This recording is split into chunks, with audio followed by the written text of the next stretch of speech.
Agora já não está tão mal. Pelo menos não atiram mais na gente. Quando começamos a procurar canhões sérvios na Bósnia, podíamos ser atacados por um míssil. Mas na Marinha temos ótimos aviões que sempre nos trazem de volta ao porta-aviões, mesmo que a cauda tenha sido atingida.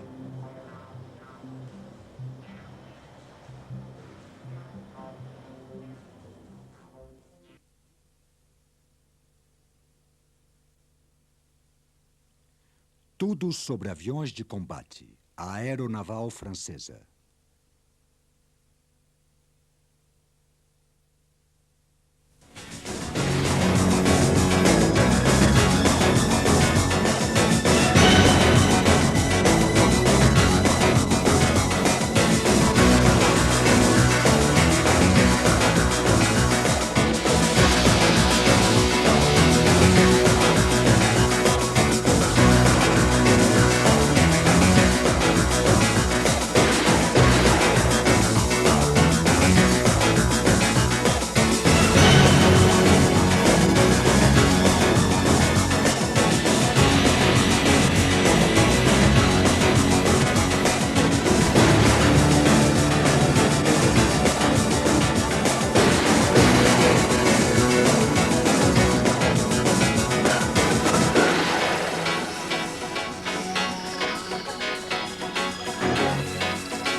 A aeronáutica naval francesa, conhecida por aeronaval, é uma poderosa força de combate.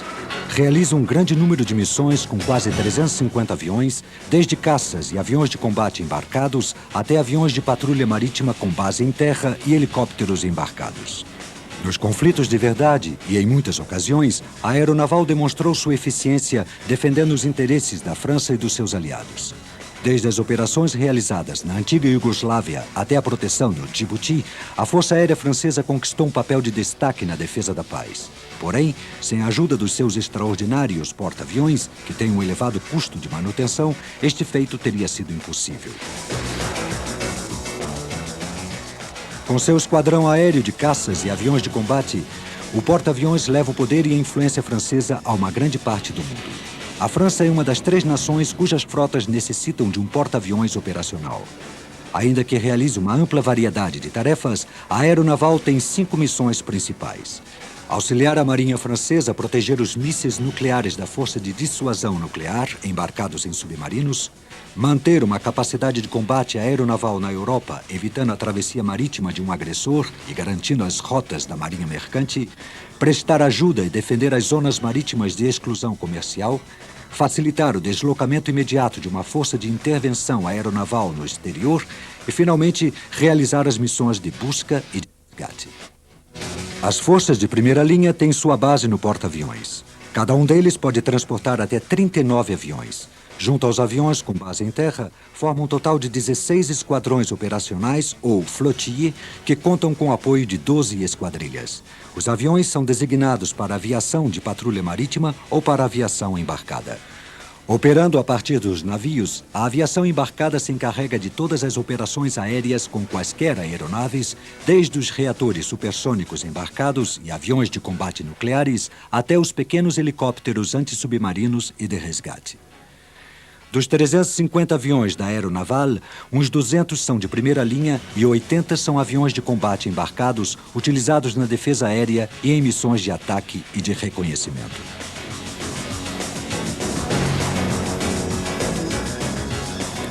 Muitos estão chegando ao final de sua carreira ativa, porém ainda podem ser usados em combate.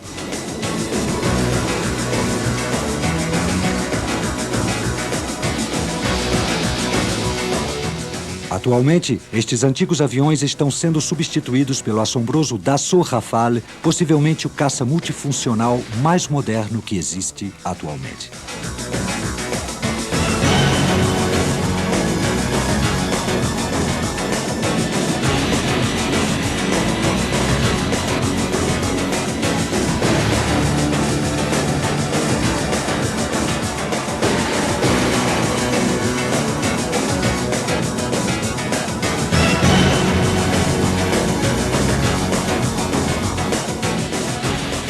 A aviação de patrulha marítima realiza suas operações a partir de bases terrestres, utilizando 70 aviões para a patrulha e a vigilância marítima.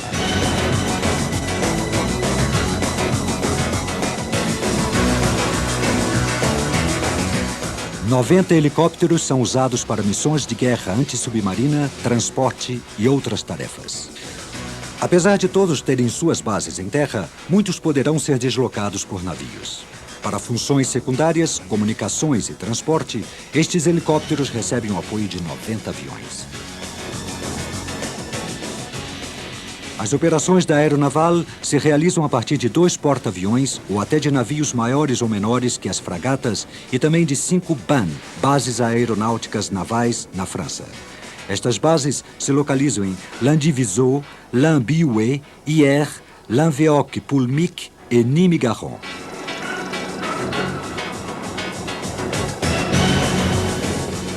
Também existem destacamentos em outros lugares do mundo para proteger os interesses franceses. A maioria dos aviões da aeronaval efetua missões de vigilância marítima operando a partir de bases na África, no Caribe e no Pacífico.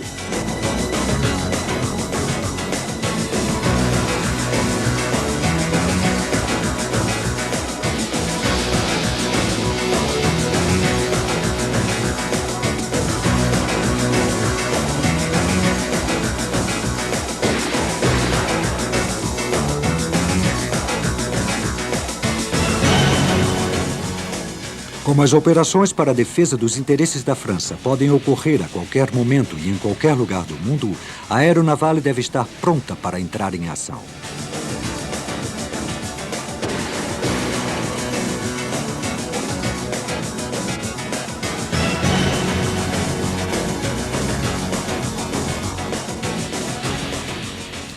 Os porta-aviões operacionais da França, o Clemenceau e o Foch, são menores que os seus equivalentes americanos. Por outro lado, são maiores e podem transportar mais aviões que os leves porta-aviões ingleses, espanhóis e italianos. Ambos são poderosos navios de guerra e cada um pode transportar aproximadamente 33 mil toneladas de carga. O Clemenceau foi o primeiro a ser lançado ao mar, tendo entrado em serviço em 1961, seguido do Foch em 1963. Os porta-aviões devem realizar uma grande variedade de missões, porém estas tarefas só podem ser efetuadas com apoio da Força Aérea e os aviões embarcados devem ser tão versáteis quanto os caças. Até a chegada de novos modelos, prevista para o final do século, um esquadrão típico da aeronaval será formado por 3 tipos de avião: o Super-Étendard, o Crusader e o Alizé. O Dassault Super-Étendard representa a vanguarda de um esquadrão embarcado francês e é o principal avião ofensivo da aeronaval. Além de realizar ataques antinavio e prestar apoio às tropas, tem também um papel importante no ataque nuclear. Durante a Guerra das Malvinas e no conflito do Golfo Pérsico, realizou com sucesso alguns mortais ataques antinavios.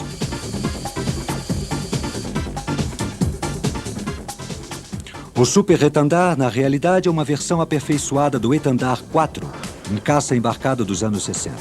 O protótipo voou pela primeira vez em 1974 e o primeiro dos 71 aviões entrou em serviço na aeronaval em 1978.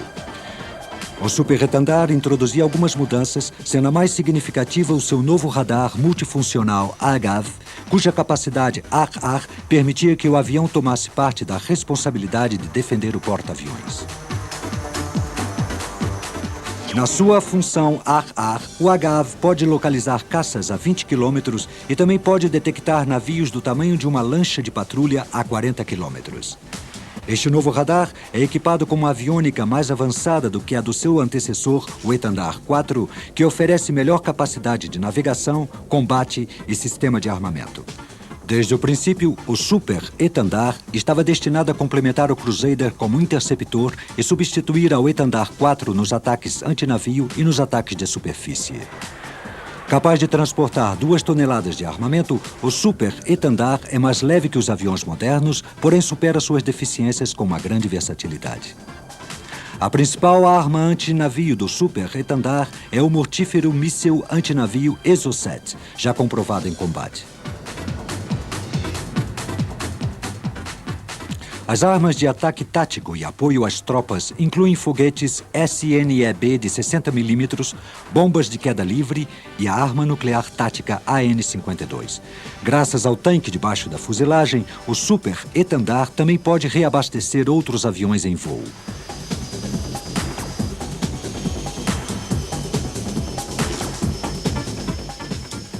Os aviões modernos de combate são atualizados regularmente e o Super Étendard não é uma exceção. No final dos anos 80, 53 aviões receberam um sistema de aviônica novo que incluía o radar Dassault Anemone, óculos noturnos para o piloto e uma grande tela angular. Estes aviões tiveram uma importante função estratégica devido à sua habilidade no lançamento do míssil nuclear aeroespacial ASMP. O Super Étendard, cujas operações são realizadas pelas esquadrilhas 11F e 17F, servirá ao lado do Rafale M até o final do século XXI, quando então será substituído por um novo caça embarcado mais moderno. A proteção do grupo de batalha contra o ataque aéreo é incumbência do veterano interceptor Vought F-8 Crusader. O Crusader serviu com sucesso na Marinha Americana e, no início, era um dos melhores caças navais do mundo. Porém, para os combates travados nos anos 90 e anos posteriores, o F-8 mostrou certas deficiências. O F-8 não possui o sistema de aviônica nem as armas atualmente consideradas essenciais para um interceptor moderno. Seu principal armamento consiste em 4 canhões de 20 mm e apenas 2 mísseis ar-ar, o Matra R-550 Magic ou Sidewinder, ambos de curto alcance. Também pode levar 2 mísseis do tipo Matra R-550, maior, porém obsoleto, que existem 2 versões, guiado por radar com um alcance de 15 km ou guiado por infravermelhos com um alcance de 3 km. Dos 42 aviões que foram comprados, 17 dos 19 que ainda existem estão sendo reformados, se bem que as mudanças no seu potencial de ataque sejam bastante limitadas. O terceiro dos principais aviões a bordo do porta-aviões, o Breguet BR-1050 Alizé, é responsável pelas missões antissubmarinas e de patrulha marítima. Este avião foi desenhado para perseguir os submarinos diesel soviéticos. As patrulhas antissubmarinas costumam durar muito tempo. Viajando a uns 230 km por hora, o Alizé tem uma autonomia de 7 horas graças ao seu único motor turbo-hélice Rolls-Royce que economiza combustível. Em 1980, o Alizé foi equipado com o radar de localização Thompson CSF Iguane e de um melhor equipamento para comunicações e vigilância eletrônica. O radar Iguane pode detectar submarinos e navios à superfície do mar. O Alizé pode levar um armamento de foguetes, torpedos e mísseis filoguiados. Outro veterano da aeronaval que continua em ação é o Dassault Étendard 4. Projetado nos anos 70, 10 aviões da versão 4P de reconhecimento continuam em serviço na Esquadrilha 16F.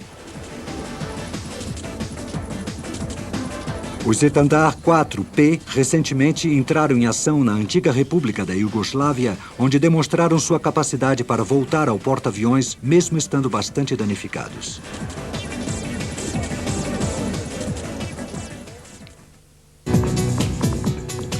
O Dassault Rafale M significou um avanço espetacular na capacidade da aeronaval.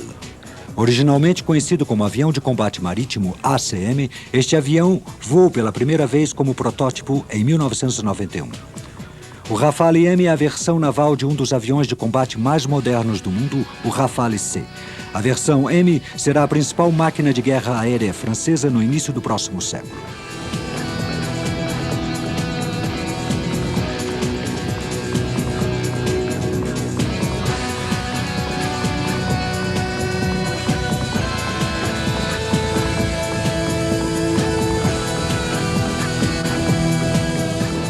O Rafale M tem um sistema original para decolar de um porta-aviões. O mecanismo de aterrissagem do nariz se retrai antes da decolagem.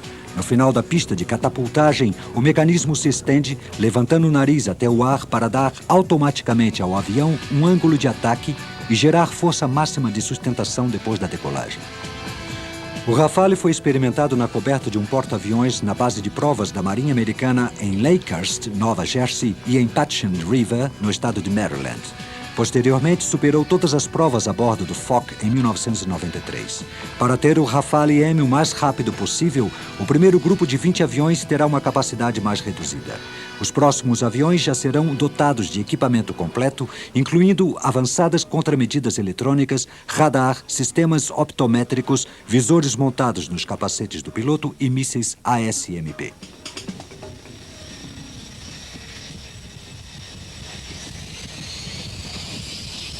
O Rafale vai equipado com o míssil Matra Mika, um míssil do mesmo tipo que o ANRAAM americano, sendo ainda mais manobrável e capaz de transportar até 8 mísseis. Para missões de assalto, o Rafale M leva as mesmas armas que o Super Étendard, mísseis Exocet e ASMP, além de bombas de fragmentação Apache e mísseis ar-superfície guiados por laser, AS-30L.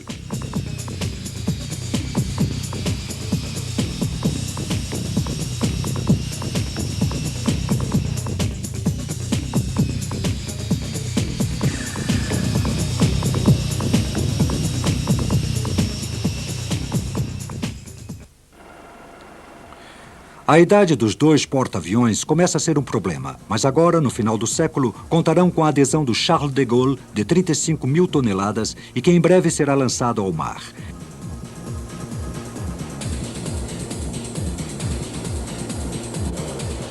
Este novo porta-aviões, que funciona com energia nuclear, será maior que os seus antecessores. A aeronaval encomendou 4 aviões radar Grumman E-2 Rocky para resolver uma situação bastante crítica do seu grupo de defesa aérea. Os aviões com base em terra são outra parte fundamental das forças aéreas da aeronaval. Os mais importantes são o Breguet Atlantique e o seu sucessor, o Atlantique. Suas maiores funções são a guerra antissubmarina e a vigilância marítima. Um dos objetivos predominantes da aeronaval é o de garantir os interesses franceses no exterior. A vigilância de zonas com especial interesse militar e econômico é de vital importância, e os Atlantique realizam missões de vigilância a partir das bases francesas de todo o mundo, com destacamentos no Djibouti, no Senegal, no Tahiti e em Mumeia, no Pacífico. Desde 1965, o Atlantique I entrou em serviço na aeronaval, como também na Alemanha, Itália e Holanda. A aeronaval começou a retirar estes aviões de serviço em 1992, deixando apenas uma esquadrilha, a Flottille 22F, ainda operacional no ano de 1996. O sucessor da primeira geração do Atlantique não é um novo avião de custo muito alto, mas uma versão do original com algumas alterações. Originalmente conhecido como Atlantique Nouvelle Génération, o Atlantique mantém essencialmente a mesma fuselagem, porém traz os mais avançados sistemas de aviônica e de equipamento, incluindo o radar Thomson CSF Iguane e os mais modernos sensores eletrônicos. Embaixo do nariz está colocado um sensor de infravermelhos. A principal missão do Atlantique ATL é a localização de submarinos. A posição geral de um submarino é obtida através de boias sonoras, detetores de som submersos e controlados por rádio que captam ruído gerado pelo alvo e o transmitem ao avião. São lançados de uma escotilha embaixo da fuselagem.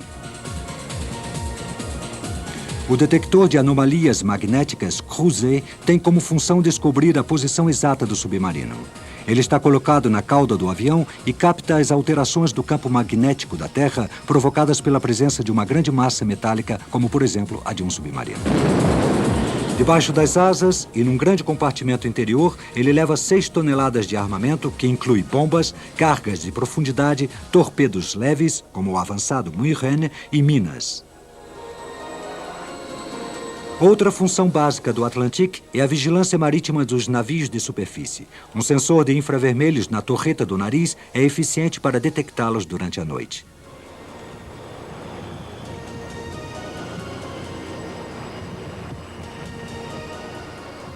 Para o assalto marítimo, o Atlantique pode transportar 2 mísseis Exocet antinavio colocados sob as asas. O Atlantique da nova geração voou pela primeira vez em 1981 e entrou em serviço na aeronaval em 1989. Com mais de 90 exemplares, os helicópteros são uma parte fundamental do poder militar da aeronaval. Durante mais de 25 anos, o Super Frelon realizou missões de guerra antissubmarina e antinavio. Também foi utilizado para limpar as travessias marítimas para os submarinos franceses equipados com mísseis balísticos e que deixavam os portos. O Super Frelon foi substituído nestas funções e atualmente só é utilizado como helicóptero de transporte e de busca e resgate. Sua enorme figura não é exatamente a de um anjo salvador, mas a sua presença significa vida para muitos marinheiros vítimas de naufrágio.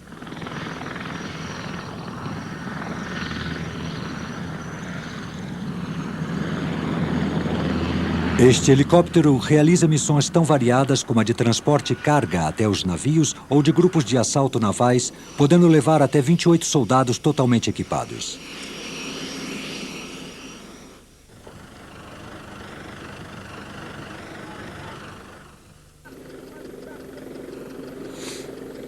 O Lynx em anglo-francês é um dos melhores helicópteros navais leves do mundo. Servindo a bordo de destroyers e de fragatas, ele assumiu muitas missões do Super Frelon, principalmente as de guerra antissubmarina e antinavio, levando torpedos e mísseis ar-ar filoguiados.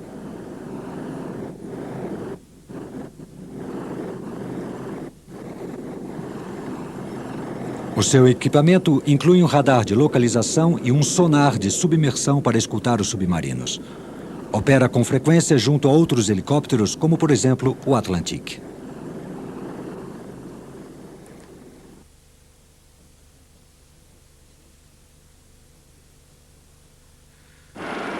A aeronaval dispõe de 34 Lynx. Os que pertencem à esquadrilha 31F servem a bordo de fragatas de guerra antissubmarina Leix e fragatas antiaéreas da classe Cassar. Os Lynx da 34F estão embarcados nas fragatas de guerra antissubmarina da classe Tourville. As operações a partir dos porta-aviões são muito arriscadas. Um avião pode ter um problema no motor, pode ocorrer uma falha mecânica de engate ou qualquer outro contratempo e o avião pode acabar caindo no mar.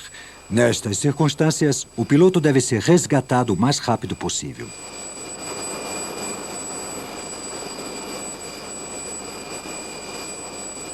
Os helicópteros Alouette 3 estão sempre no ar durante as operações de catapulta e de aterrissagem para garantir seu papel de guarda de aviões. O Eurocopter Dauphin é um helicóptero moderno de grande rendimento, construído em diversas versões de combate e apoio. Se bem que poucas vezes seja usado pela aeronaval, ele tem as funções de arma antitanque em terra e de arma antissubmarina no mar. Cada porta-aviões leva um ASW, enquanto que os demais se encarregam do trabalho mais humanitário de busca e resgate. A tripulação consiste de um piloto experimentado em resgates e um mergulhador. A missão consiste em localizar e resgatar as vítimas no oceano. Chegando no lugar do acidente, o mergulhador é baixado até a água e nada em busca das vítimas.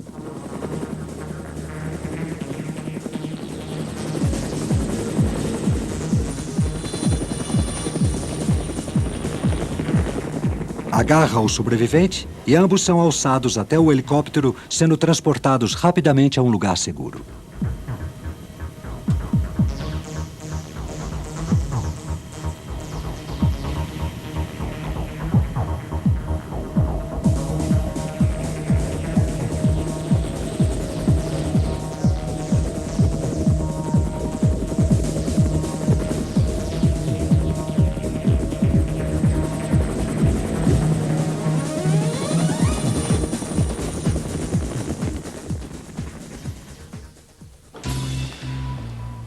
A defesa dos interesses da França no exterior faz com que os porta-aviões sejam uma presença indispensável. Se bem que não possam trazer sua potência militar em todo o planeta, como os super porta-aviões da Marinha Americana, o Clemenceau e o Foch continuam sendo o expoente máximo da capacidade de combate da aeronaval.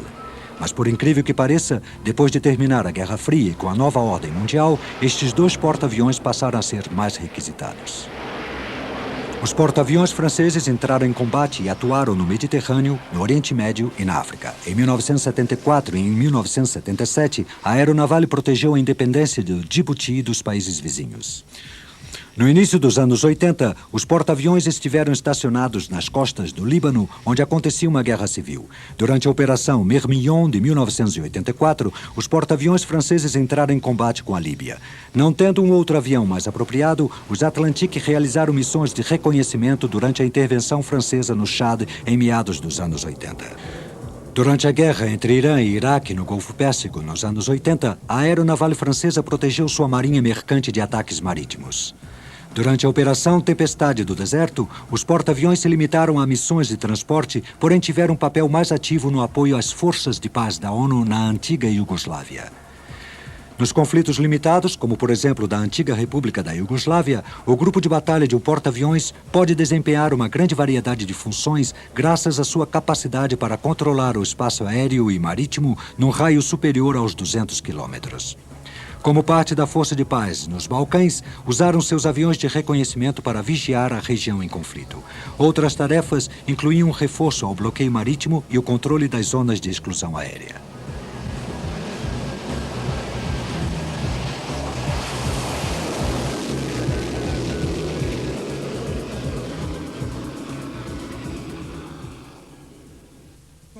O pessoal da aeronaval pode ser obrigado a entrar em ação em qualquer lugar do mundo. Os exercícios mais realistas fazem parte do treinamento, tornando-os capazes de atuar no momento preciso e necessário.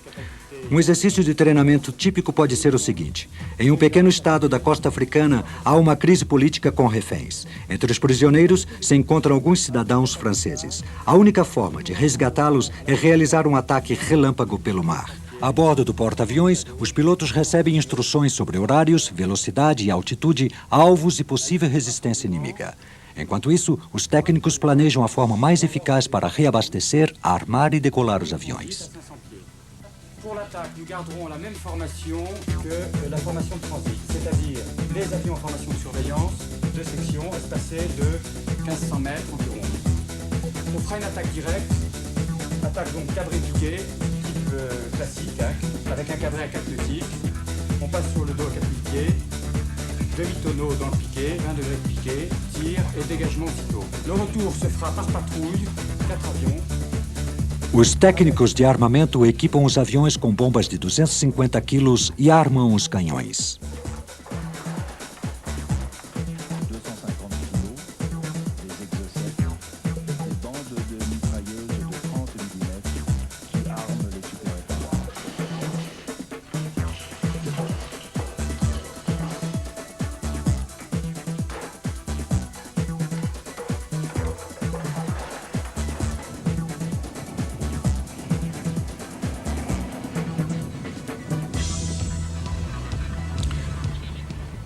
O porta-aviões se aproxima da área de perigo e os pilotos tomam o comando dos seus aviões.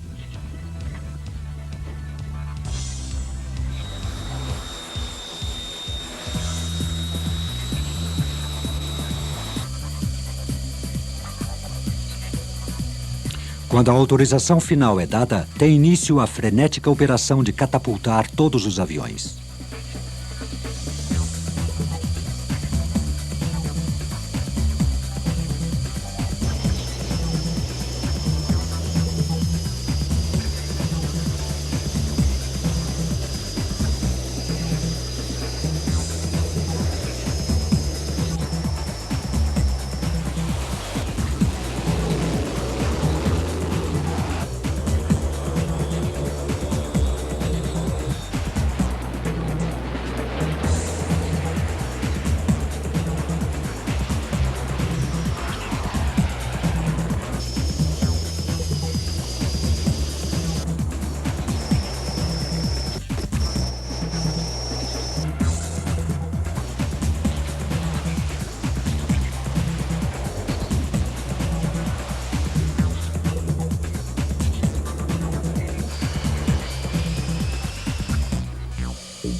grupos de assalto também estão preparados para aterrissar na costa inimiga e realizar o resgate.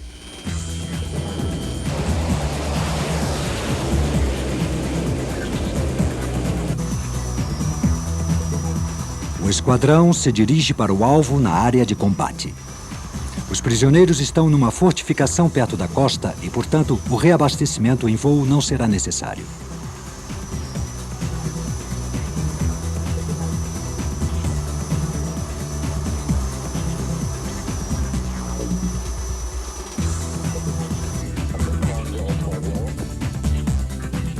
Os aviões de patrulha com grande raio de ação controlam centenas de quilômetros ao redor da força de intervenção, impedindo um ataque de surpresa ao porta-aviões.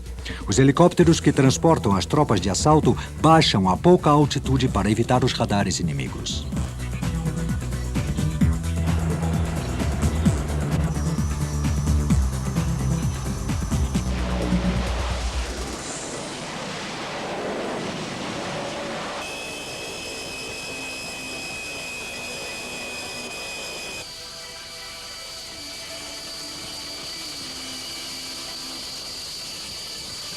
Foram detectados alguns navios inimigos que ameaçam atacar o porta-aviões. Imediatamente, eles são atacados com mísseis Exocet.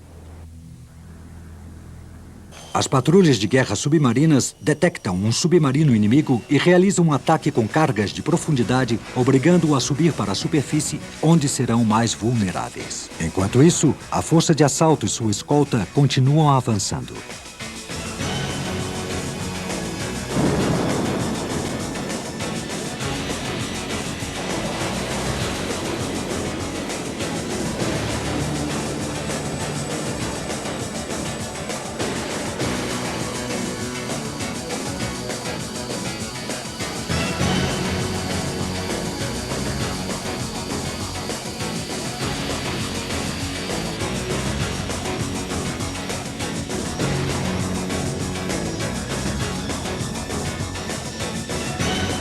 Os aviões de reconhecimento controlam a zona um pouco antes da chegada das tropas de assalto.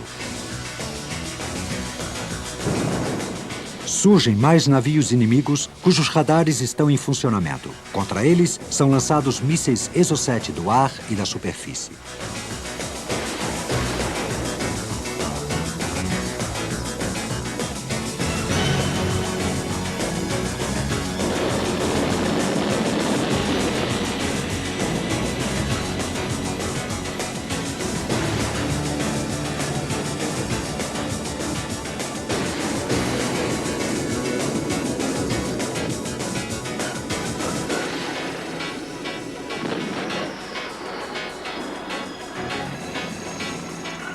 Chegam os primeiros comandos e descem por uma corda para proteger a zona de aterrissagem.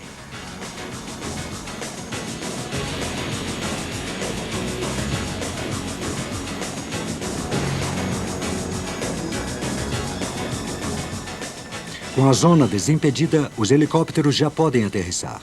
Os carros blindados inimigos põem em perigo toda a operação, porém são atacados do ar por mísseis guiados de precisão.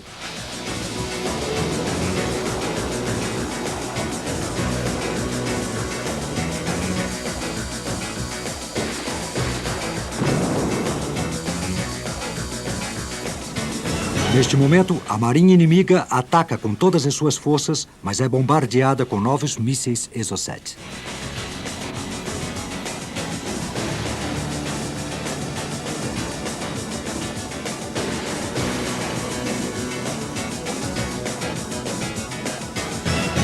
Do Atlântico são lançados os paraquedistas das Forças Especiais.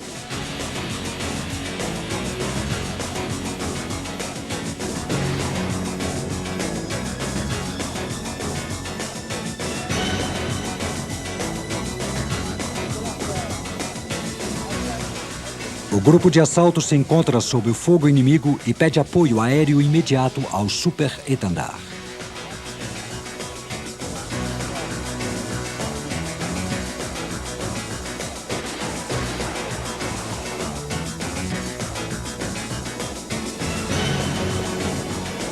Voando a grande velocidade, o primeiro avião passa ao ataque.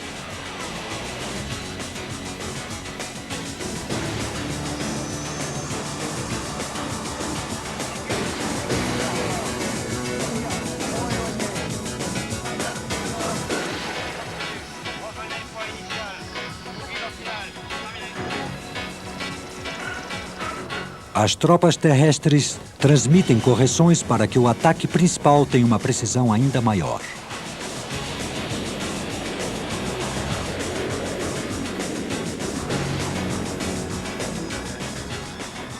Ao mesmo tempo que os demais aviões mantêm a marinha inimiga afastada, os super-Étendard voltam a atacar.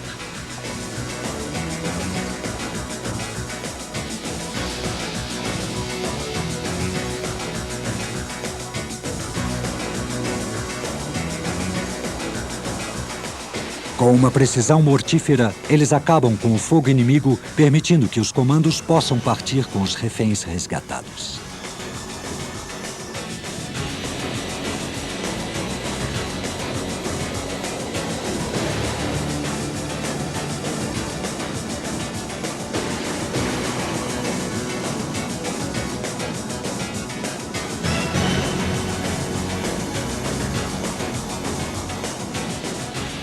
Quando as tropas se aproximam da praia, os Super Frelons já estão esperando para levá-los a um lugar seguro. Um último ataque desde o ar garante que o inimigo não poderá impedir sua fuga.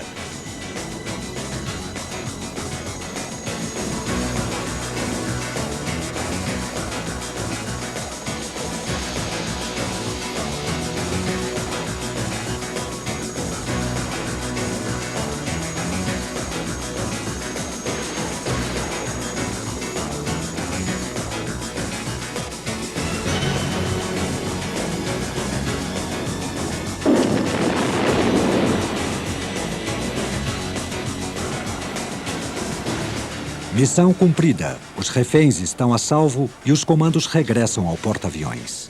O esquadrão já pode voltar para bordo.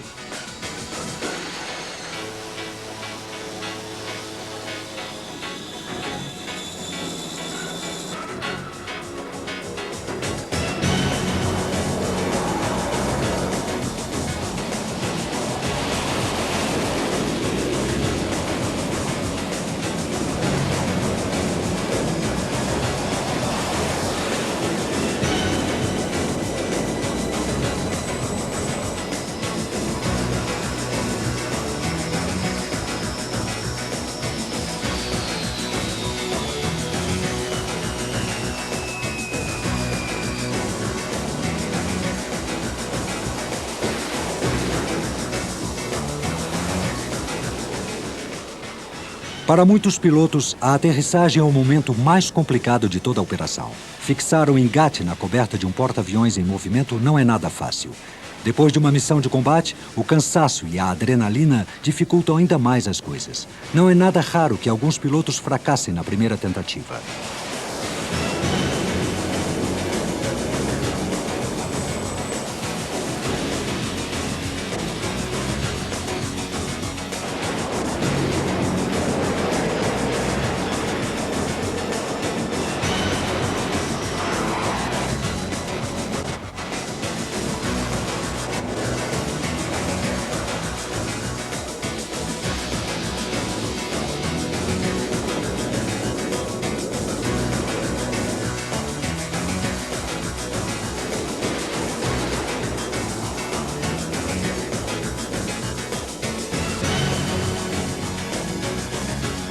Realizando missões vitais que vão desde a garantia da paz até a proteção de zonas de interesses econômicos, a aeronaval foi um elemento essencial na proteção dos interesses franceses em todo o mundo. Os dois porta-aviões franceses demonstraram sua capacidade de deslocar o mais rápido possível todo o seu poderio aéreo. No século XXI, a aeronaval construirá novos e excelentes modelos de aviões de combate e de navios de guerra, mantendo a França na vanguarda da força aeronaval. Durante a Operação Crossroad em 1946, o bombardeiro B-29 Super Fortress lançou uma bomba no atol de Bikini, no Pacífico. Esta prova, que incluía mais de 30 navios norte-americanos, demonstrou o assustador poder da bomba atômica.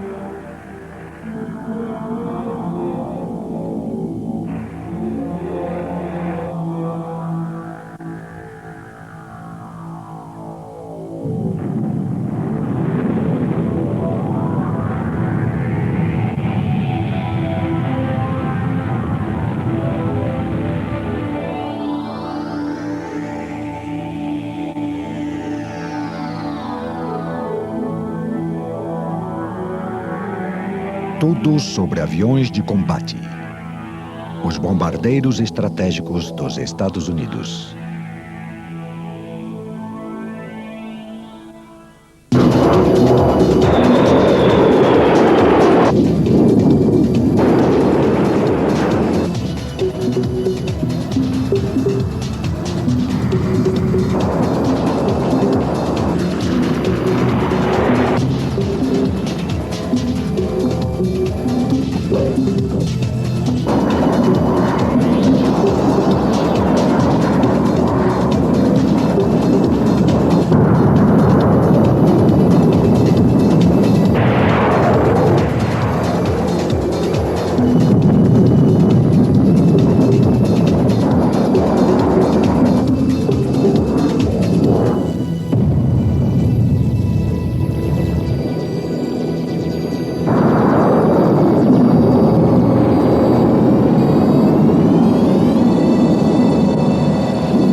A força dos bombardeiros norte-americanos continua sendo a mais poderosa do mundo.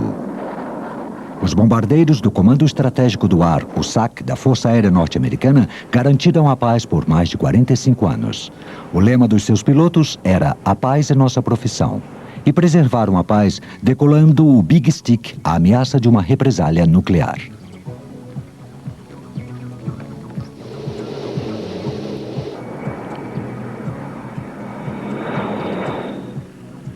Diversos bombardeiros foram utilizados, cada um maior, mais rápido e mais eficaz que o outro. Os primeiros foram os B-29 com motor a pistão, mais tarde substituídos pelos B-36 Peacemaker com 10 motores, 6 a pistão e 4 a reação.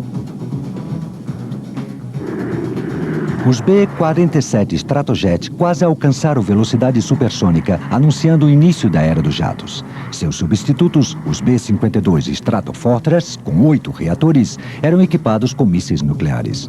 A velocidade supersônica, ou velocidade máxima superior a Mach 2, foi obtida com os B-58 Hustler e os FB-111A com geometria variável.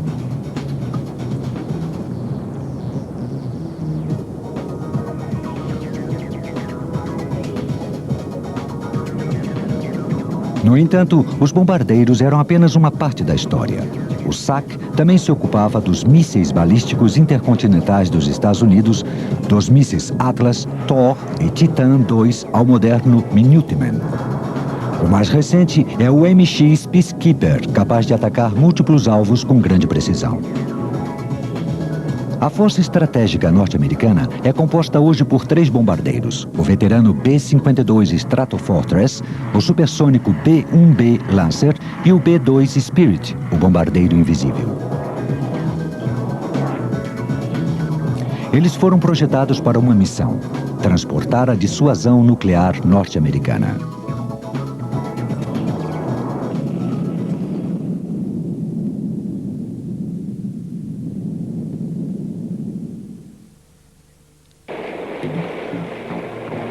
O conceito de bombardeio estratégico foi ampliado durante a Segunda Grande Guerra.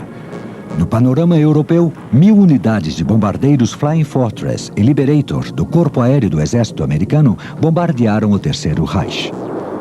Formaram, com os bombardeiros noturnos britânicos, a maior frota de aviões de combate jamais vista, destruindo a capacidade bélica nazista.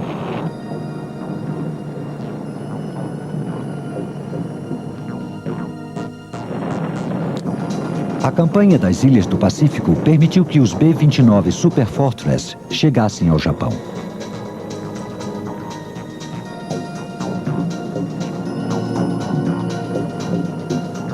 Dia e noite, operando das bases de Tinian, Saipan e Guam, nas Ilhas Marianas, os B-29 bombardearam e arrasaram as cidades japonesas.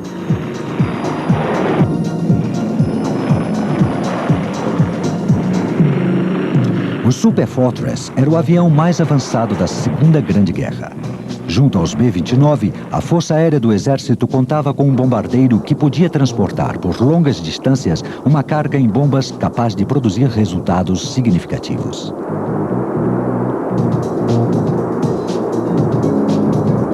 A distância das Ilhas Marianas ao Japão era de quase 5.000 quilômetros.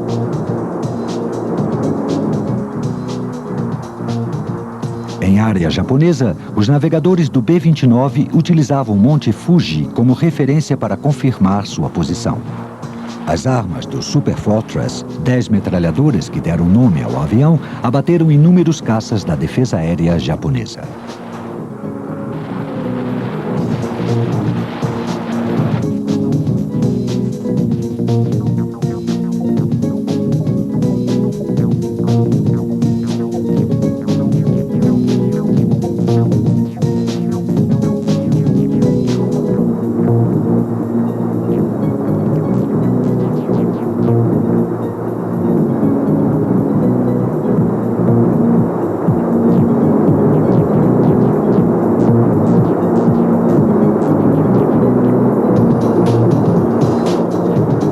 Ataques simultâneos de até 300 Super Fortress acabaram com a iniciativa do Japão.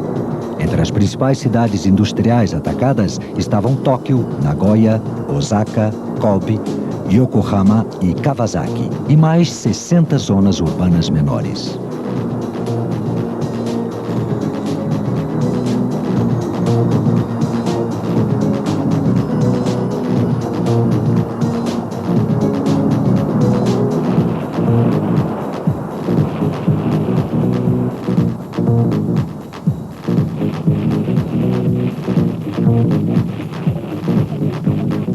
Os B-29 atacaram constantemente. Uma arma especial, a bomba incendiária, provocou uma enorme devastação. No ataque a Tóquio, essas bombas causaram gigantescos incêndios, destruindo casas e edifícios japoneses que eram em sua maioria feitos de madeira. Um quarto da cidade foi incendiado e mais de 120.000 habitantes morreram ou ficaram feridos. Também as minas aéreas cortaram praticamente todo o comércio e o abastecimento aéreo ao Japão.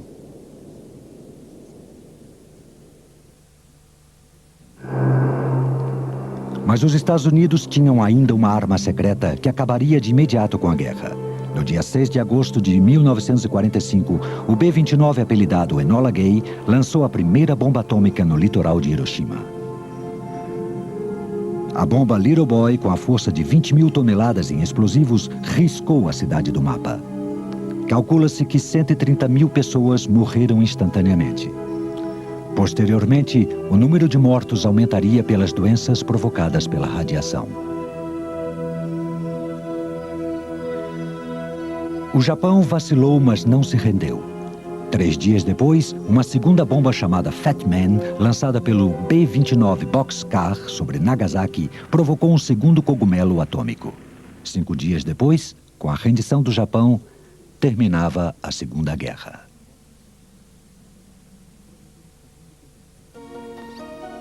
Com a bomba atômica, o mundo já não seria o mesmo. Os políticos e militares perceberam que o poder dependia de quem tivesse a bomba atômica e sua estratégia partia desta realidade. Assim que os Estados Unidos criaram uma força de bombardeiros de longo alcance. Em 31 de março de 46, nasceu o SAC, o Comando Estratégico do Ar. Seu objetivo era a dissuasão da agressão pela ameaça de um bombardeio nuclear maciço. O principal inimigo, então, era o comunismo soviético e de seus aliados.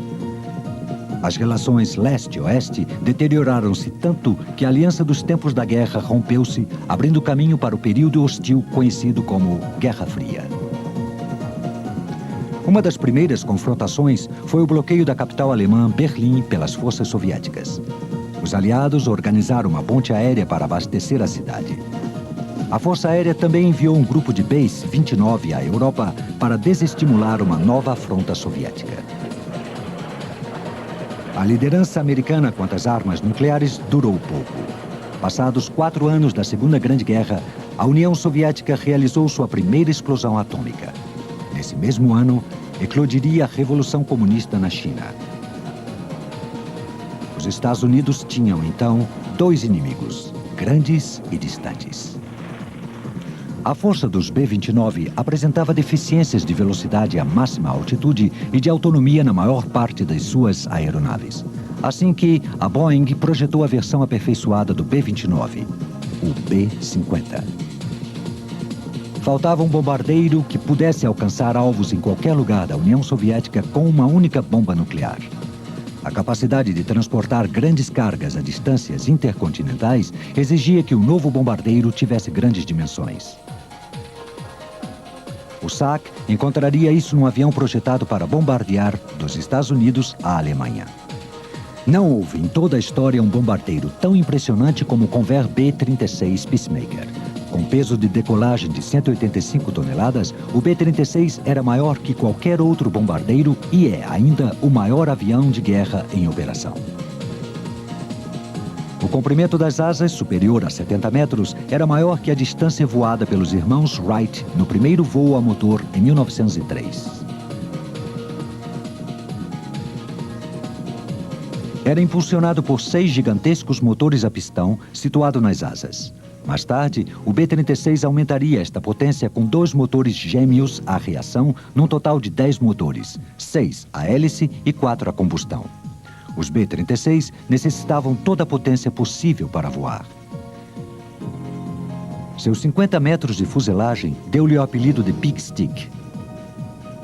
Era tão longo que tinha um túnel de comunicação entre a proa e a popa e alojava-se no posto dos artilheiros traseiros e laterais. O B-36 tinha grande autonomia, levando inclusive camas para o descanso da tripulação. Para sua defesa, contava com 16 canhões de 20 milímetros divididos em pares e em 8 torres controladas por controle remoto. Os 4 compartimentos para armamento podiam transportar até 20 toneladas em bombas, ainda que a carga fosse normalmente limitada a 4 toneladas e a um míssil nuclear de peso equivalente.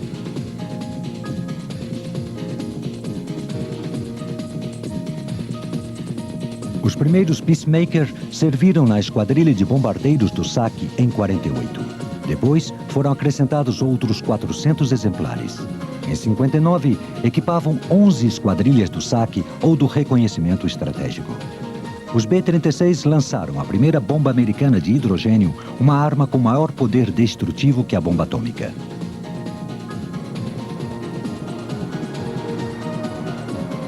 Graças ao B-36, o SAC melhorou seu sistema de alerta. O SAC tinha ainda vários bombardeiros no ar ou prontos para decolar em caso de um ataque surpresa. Os bombardeiros simulavam ataques a longa distância contra cidades norte-americanas. Porém, as versões de reconhecimento realizavam missões de espionagem de verdade, sobrevoando as imediações ou a própria União Soviética em missões que duravam até 40 horas. Ainda que o B-36 fosse projetado para missões a longas distâncias, não havia um caça com alcance suficiente para protegê-lo de ataques inimigos. Nasceu então o projeto Falcon, um dos mais estranhos jamais visto. Falcon, ou Fighter Conveyor, transportava um caça F-84 no compartimento de armas do B-36. O caça decolava e era recuperado por um trapézio. Essas operações exigiam uma grande habilidade dos seus pilotos. As provas foram realizadas em 1952, entrando em serviço em 55 e sendo aposentado em 56. O B-36 serviu ao SAC, garantiu a paz por mais de 10 anos e abriu caminho para a era dos jatos.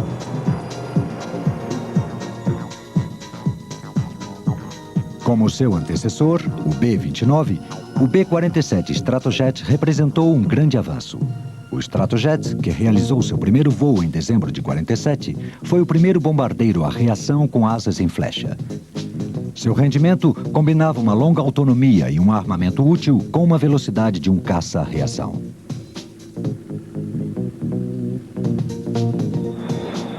O B-47 equipou as unidades do SAC em 51 e foi fundamental para a aviação militar até a metade dos anos 60. Este bombardeiro médio, com 6 reatores, foi deslocado para missões de alerta nuclear em todo o mundo. Para decolar, contava com a ajuda de foguetes aceleradores que se desprendiam durante o voo.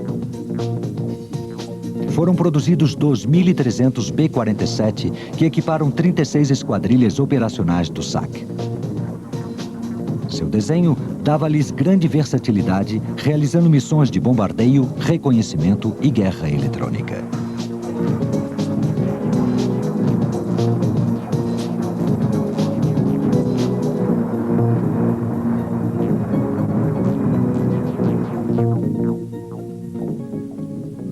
Porém, na época em que o B-47 entrava em serviço, a Boeing tinha projetado um bombardeiro grande e pesado. O B-52 Stratofortress, com 8 reatores, foi o bombardeiro do pós-guerra mais importante dos Estados Unidos. Entrou em serviço em 1956, sendo um bombardeiro com um raio de ação realmente eficaz.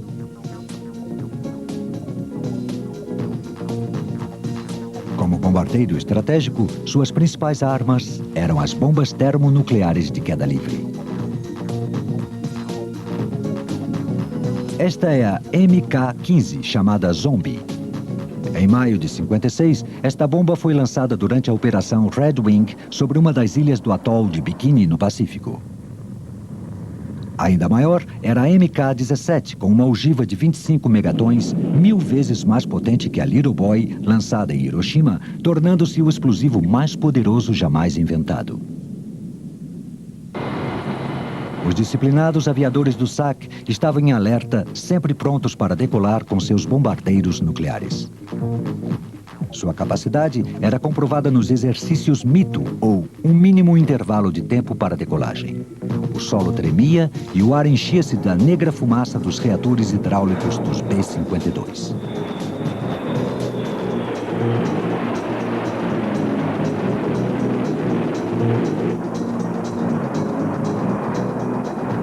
No início dos anos 60, a ameaça soviética levou à introdução de bombas de ponto morto como complemento das de queda livre. Entre 61 e 76, os B-52 levavam o míssil Hound Dog. Propulsado por um único turbo-reator, podia explodir uma ogiva nuclear de 1 megaton a 800 quilômetros de distância. O Skybolt era um projeto de míssil balístico anglo-americano dos anos 50 a ser lançado pelos B-52 do SAC e V-Bombers da RAF, mas que não chegou a ser operacional e foi cancelado. Para confundir os radares inimigos, o B-52 levava o míssil GAN-72 ADM-72 Quail.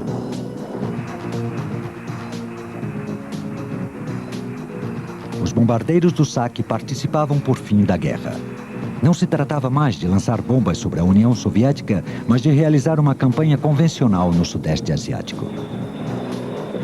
Operando das bases na Tailândia e em Guam, no Pacífico, os B-52 atacaram as posições dos Vietcongs e norte-vietnamitas durante as operações Arclight e Linebacker. Entre 65 e 72, lançaram milhões de toneladas em bombas nas selvas do Vietnã.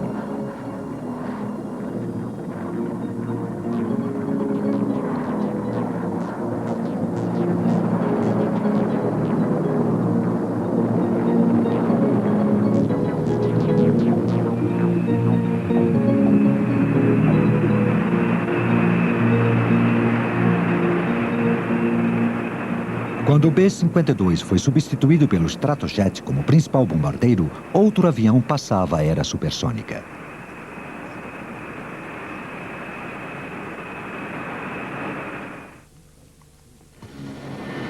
O desenho e o desenvolvimento do primeiro bombardeiro estratégico supersônico era um dos maiores desafios da história da aviação. O desenho do B-58 Hustler apresentava grandes riscos.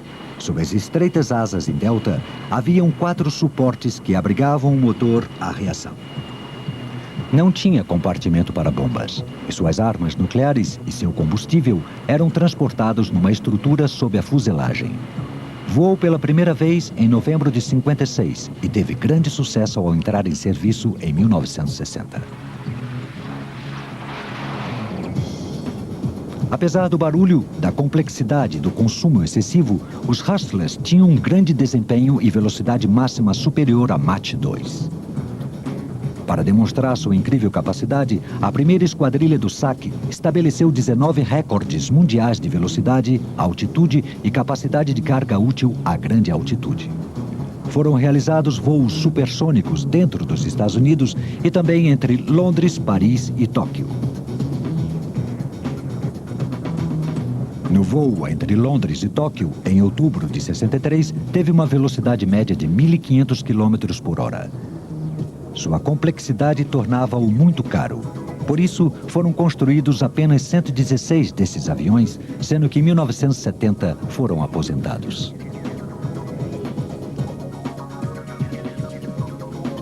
Na década de 50, os projetistas de aviões de combate tentaram projetar modelos mais velozes e que voassem a maiores altitudes. O norte-americano XB-70 Valkyrie deveria ser um bombardeiro imune à interceptação. Se em sua época o desenho do B-58 era considerado de vanguarda, o do XB-70 era de ficção científica. Feito basicamente de aço inoxidável, o Valkyrie voou por primeira vez em setembro de 64.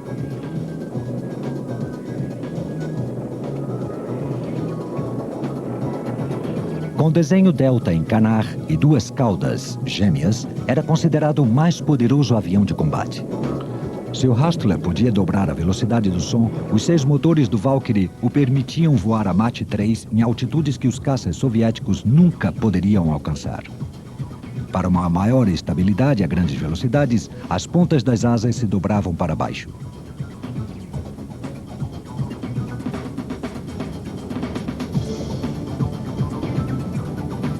As provas demonstraram o surpreendente rendimento do Valkyrie, mas o projeto estava condenado.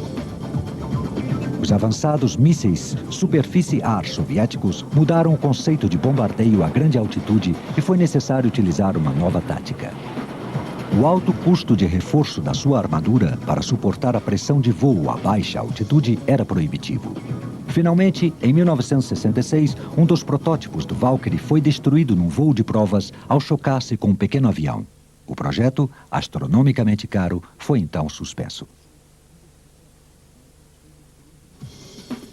Penetrar nas defesas soviéticas era um problema para o SAC, em parte solucionado com a entrada em serviço do General Dynamics FB-111, uma versão do bombardeiro tático de geometria variável. Sua função era abrir caminho para a principal força de ataque formada pelos grandes bombardeiros, realizando ataques de grande precisão contra pequenos alvos.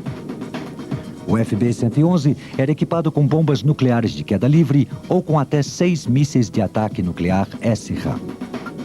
O rápido FB-111 necessitava reabastecimento em voo para chegar aos alvos em solo soviético. Esse avião equipou 2 esquadrilhas do SAC até princípio dos anos 90.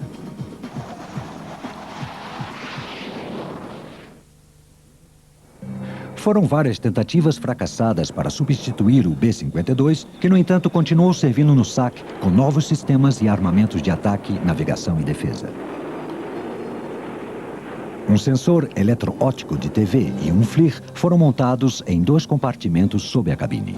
Um radar de segmento do terreno permite ao B-52 voar e navegar a baixa altitude, 150 metros ou menos, à noite e em condições meteorológicas adversas.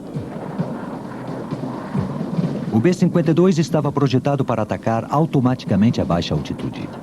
Transportava bombas de queda livre e armas de ponto morto, consideradas muito importantes. Usado principalmente pelos FB-111, o míssil Boeing AGM-69 SRAM de curto alcance podia ser transportado pelos B-52 e destruir as defesas inimigas a uma distância de até 200 quilômetros. Sua principal arma de ataque preciso é o Boeing AGM-86B ALCM, um míssil de cruzeiro aéreo. O B-52 pode levar até 6 desses mísseis sob cada asa e 8 extras internamente num lança-foguetes giratório. Este míssil é um pequeno avião sem piloto com asas que se abrem após o lançamento. Propulsado por um turbo-reator, navega a baixa altitude num raio de até 2.500 quilômetros com um sistema de guiagem inercial orientado por um sistema de identificação do contorno do terreno. Durante a Operação Tempestade do Deserto, foi utilizada uma versão de ogiva convencional em vez da nuclear. As características do B-52 foram ampliadas à medida que servia no SAC. Até metade dos anos 90, as versões G e H do B-52 tinham 3 funções principais: ataque nuclear, projeção do poder convencional e operações marítimas. Como bombardeiro convencional, transportava mais de 40 tipos em bombas de queda livre, minas e torpedos, além de mísseis antinavio Harpoon e de cruzeiro convencionais. A redução da ameaça de ataque com o desmantelamento da União Soviética levou a uma reavaliação dos bombardeiros norte-americanos. Em 1965, foram aposentados os modelos G do B-52, permanecendo operacional apenas o H. Sob o comando do SIOP, ou Plano Único Operacional Integrado, os 94 B-52H formariam a principal força nuclear de dissuasão dos Estados Unidos.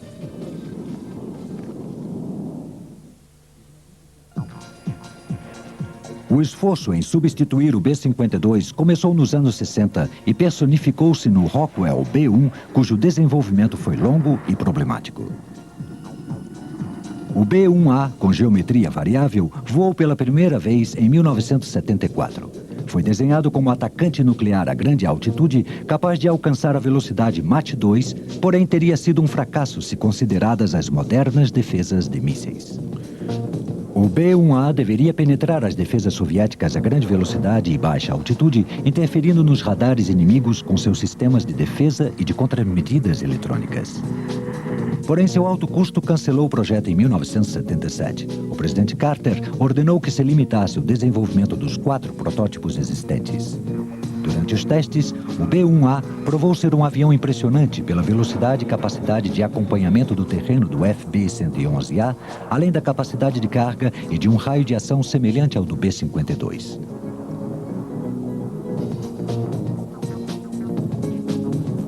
O presidente Reagan reiniciou o programa e, em 1984, o B-1B foi apresentado completamente remodelado. Sua missão passou a ser a de penetrar a baixa altitude e o novo bombardeiro apresentou características de caça invisível. Ativo desde 1986, os 100 B-1B eram os principais bombardeiros nucleares do SAC. Seus 3 compartimentos internos para bombas e suas estruturas externas podiam levar até 60 toneladas em armamento, dos mísseis de cruzeiro e SRAM às bombas nucleares de queda livre B-28, B-61 e B-83.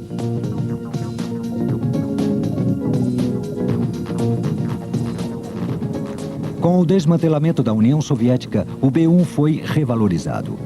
Ainda que originalmente tenha sido uma arma estratégica, os 94 B-1B restantes são a principal força de bombardeiros convencionais da Força Aérea Norte-Americana.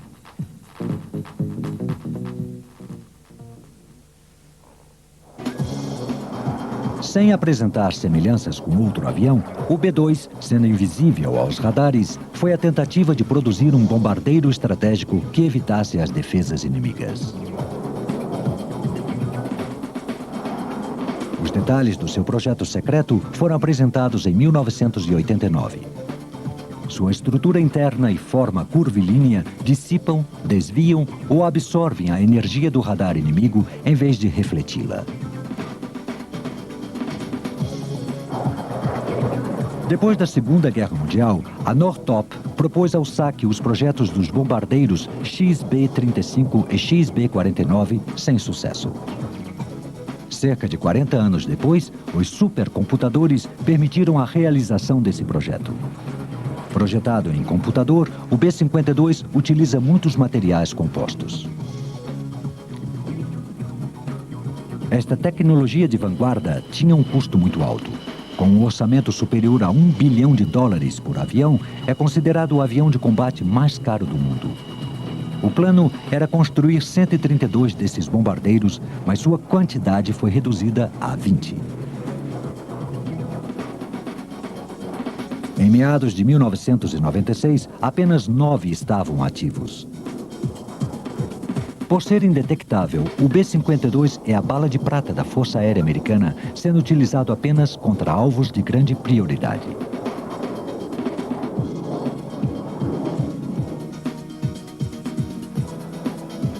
Durante a Guerra Fria, os aviões-tanque de reconhecimento apoiaram a força de bombardeiros. As ordens e o controle eram transmitidos pelas plataformas transmissoras SC-135 Looking Glass. Essas plataformas transmitiam a ordem do presidente ao pessoal da SAC para disparar os ICBM operados nos depósitos subterrâneos de mísseis. Se necessário, o comandante podia disparar os mísseis por controle remoto do seu avião. O reconhecimento estratégico era tarefa fundamental. Muitos esforços eram necessários para obter informação sobre os alvos, como os centros de mísseis soviéticos.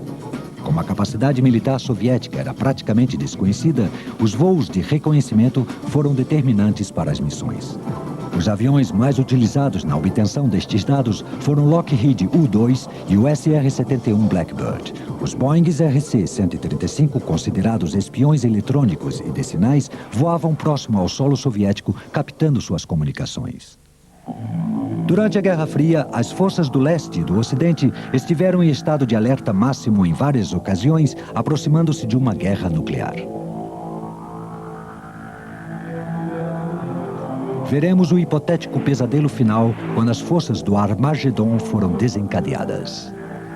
Começa com a crescente deterioração das relações leste e oeste. Os aviões e satélites de reconhecimento do SAC recolhem informação sobre os alvos e centros de comando soviéticos. Os radares americanos de defesa aérea captam grandes formações de bombardeiros soviéticos sobre o Polo Norte.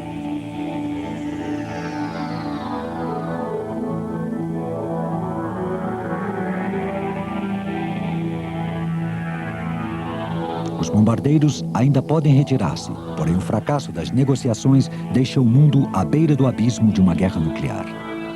O primeiro passo é ordenar a decolagem do Looking Glass.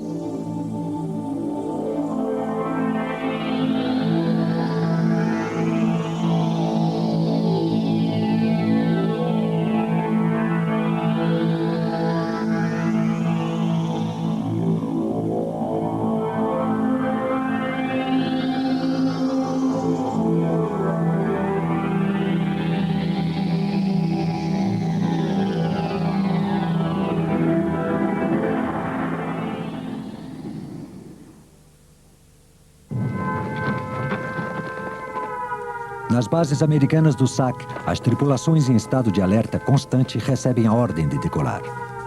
O presidente soltou os seus cães de guerra.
Por mais de 45 anos, as profissionais tripulações dos bombardeiros estratégicos americanos treinaram para a guerra nuclear.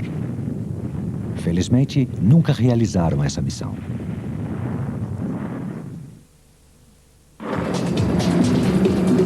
Esses bombardeiros constituem a força militar mais poderosa do mundo.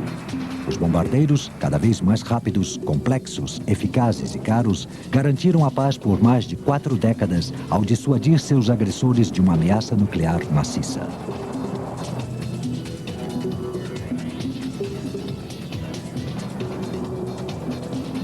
Atualmente, a redução da tensão entre as duas superpotências mudou a estratégia. A força de bombardeiros norte-americanos apresenta hoje maior flexibilidade e adaptação para realizar uma ampla gama de missões convencionais. Porém, sua função ainda é a de projetar o poder aéreo ou a habilidade de atacar alvos a grandes distâncias com armas convencionais ou nucleares. Para esta missão, ainda não tem rivais no mundo. Para atacar uma base aérea inimiga, é necessário ampliar a área de ataque. Isso reduz o poder de fogo antiaéreo e das armas menores. Metralhar uma base aérea é o ataque terrestre mais perigoso que existe.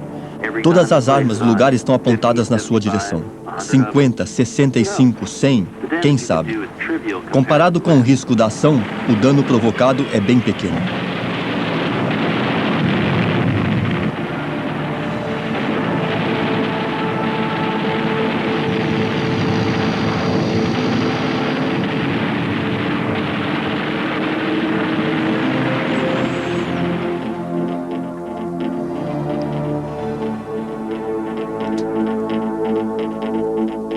Tudo sobre aviões de combate.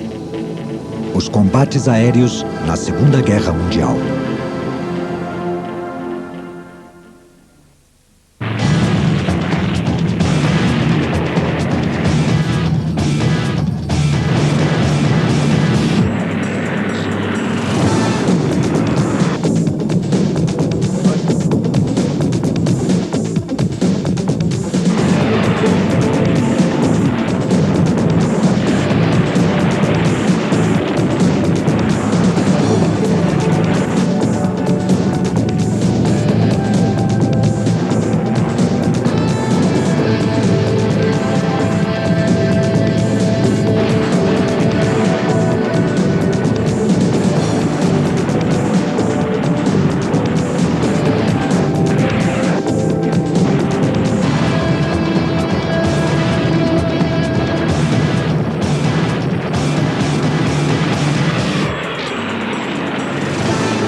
A libertação da Europa em 44 e 45 mobilizou o poder aéreo numa campanha terrestre de dimensão nunca antes vista.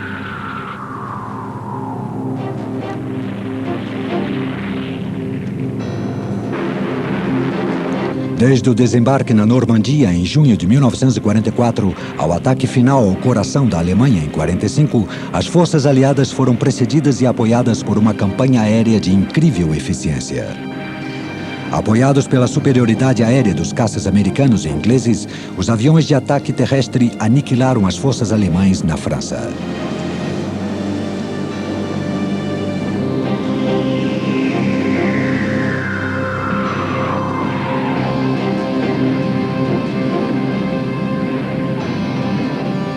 Atacaram as formações de panzers que impediam o desembarque e cortaram a rede de trens e estradas, impedindo a chegada de reforços da Wehrmacht. Destruíram em grandes proporções todos os alvos militares em movimento ou mal camuflados numa grande extensão do território francês. A superioridade aérea dos aliados realizou uma intensa campanha ar-solo que se estendeu por centenas de quilômetros à frente do avanço das tropas aliadas.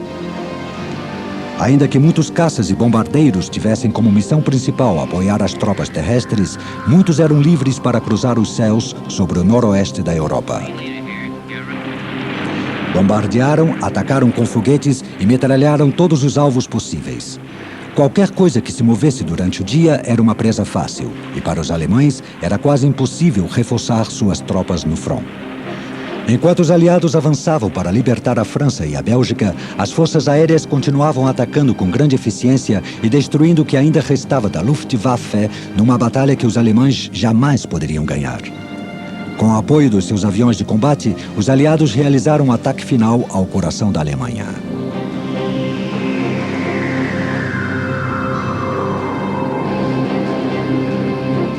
Para o desembarque na Normandia, chamada em código de Operação Overlord, os aliados organizaram a maior frota aérea jamais vista em toda a história. Durante o planejamento da operação, o general Eisenhower disse às suas tropas: "Não se preocupem com os aviões acima das suas cabeças, são os nossos." E tinha razão. A Força Aérea Expedicionária dos Aliados contava com quase 250 esquadrões de aviões de combate, principalmente os caças e os caças-bombardeiros, incluindo 60 esquadrões de bombardeiros médios e leves.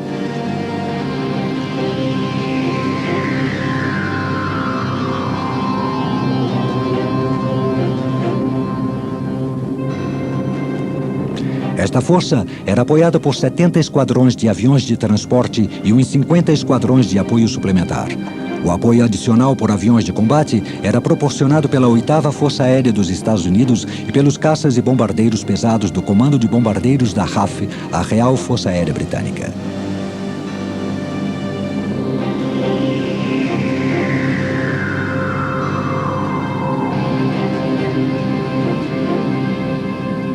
No total, os aliados contaram com 13 mil aviões para apoiar as tropas em terra, mais de 2 milhões de homens e quase 4 mil navios.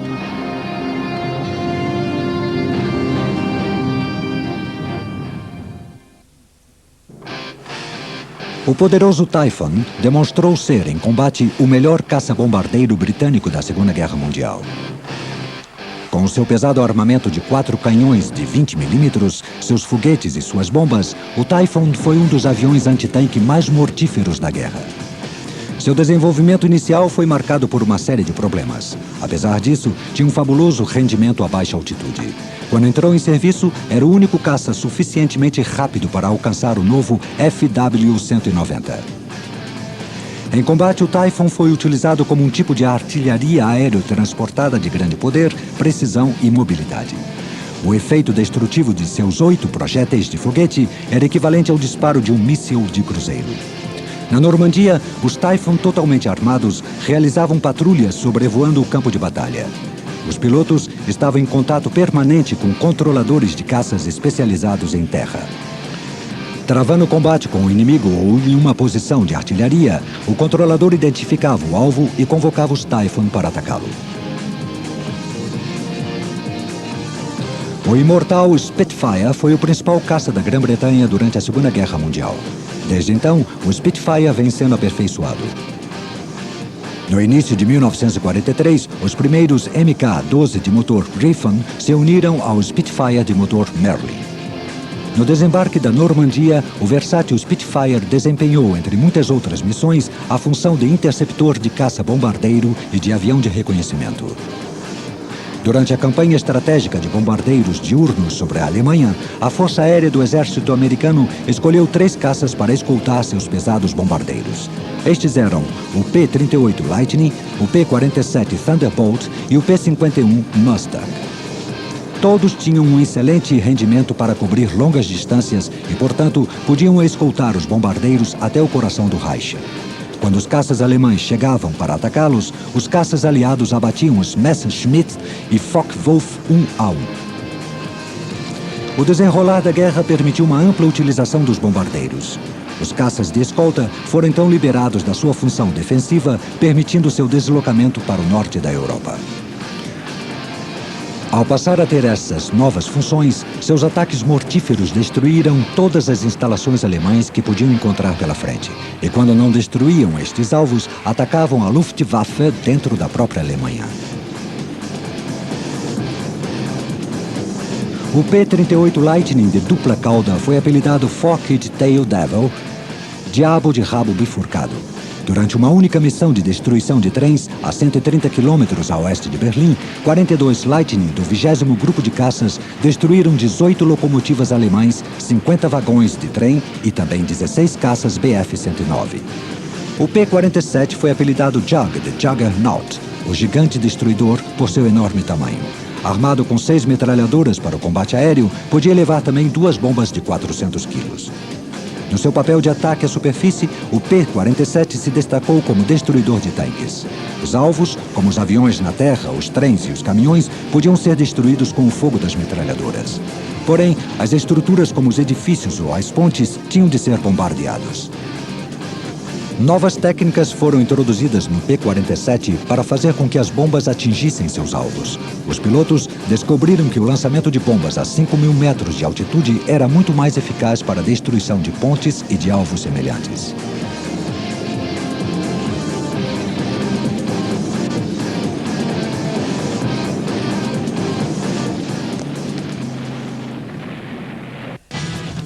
O Mustang foi, sem dúvida nenhuma, o melhor caça da Segunda Guerra Mundial.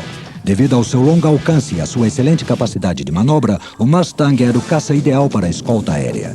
Em combates aéreos contra os caças defensores da Luftwaffe, atingiu uma média de 10 vitórias para uma derrota. Quando se aproximava a invasão da Normandia, o Mustang realizou progressivamente os bombardeios táticos e os ataques ao solo.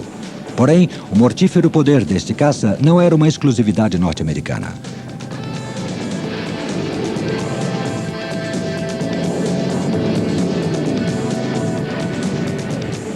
Os 6 esquadrões de Mustang Mk-3 da RAF foram uma das unidades de caças de maior sucesso na segunda TAF.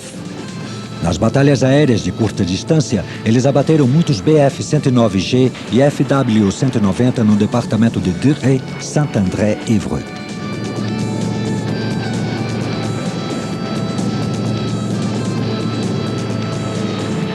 No final de abril de 1944, os caças que cruzavam a Europa Ocidental encontraram pouca resistência por parte dos alemães. Foram organizadas gigantescas e ambiciosas operações. No dia 20 de maio, 1.200 caças e caças-bombardeiros americanos e britânicos avançaram através da França e oeste da Alemanha em busca de eventuais alvos, encontrando-os em grande quantidade. As operações de bombardeio tático preparadas nos dias anteriores à invasão foram intensificadas no momento em que os soldados aliados pisaram o solo francês. Com o aumento da necessidade de oferecer apoio aéreo às tropas, a USAAF e a RAF mudaram sua estratégia e incluíram outros tipos de avião que pudessem realizar esta função. Um dos mais importantes foi o Douglas DB-7, conhecido como A-20 Havoc pelos americanos e como Boston pelos ingleses. Projetado como um bombardeiro triplace de ataque leve, o A-20 foi um dos aviões mais versáteis da Segunda Guerra Mundial, realizando uma ampla gama de missões bastante arriscadas. Com uma velocidade máxima de 550 km por hora, o Havoc era mais rápido e complexo que os bombardeiros europeus da sua época.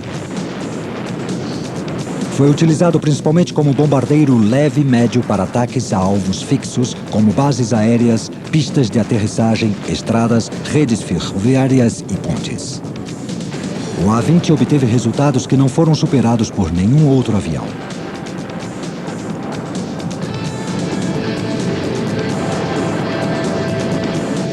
Nos anos 1943 e 44, os Boston da RAF tiveram um papel de destaque nas operações realizadas no Canal da Mancha. Depois do dia D, os Boston do Esquadrão 342 Lorraine foram os primeiros aviões aliados que operaram partindo do território francês. Sem dúvida, a versão mais importante do Havoc foi o A-20G. Os primeiros modelos tinham um nariz de cristal que alojava o encarregado de lançar as bombas. O modelo G apresentou um nariz sólido junto a um devastador e pesado armamento de 8 metralhadoras de calibre 50. Outra alternativa era a utilização de 2 metralhadoras de 50 e 4 canhões de 20 milímetros. A capacidade de bombas aumentou em quase 2 toneladas. O A-20G demonstrou ser um resistente e poderoso avião de ataque ao solo na Europa.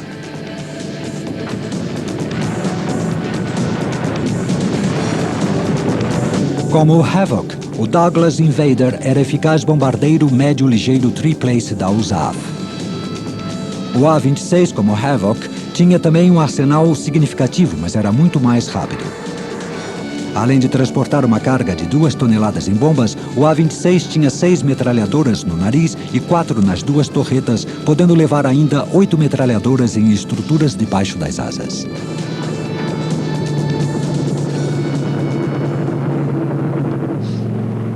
O Martin Marauder era um bombardeiro médio ligeiro de 5 lugares. Em meados de 1943, entrou em serviço na 8ª Força Aérea dos Estados Unidos e podia transportar até a metade do seu peso em bombas em curtas distâncias.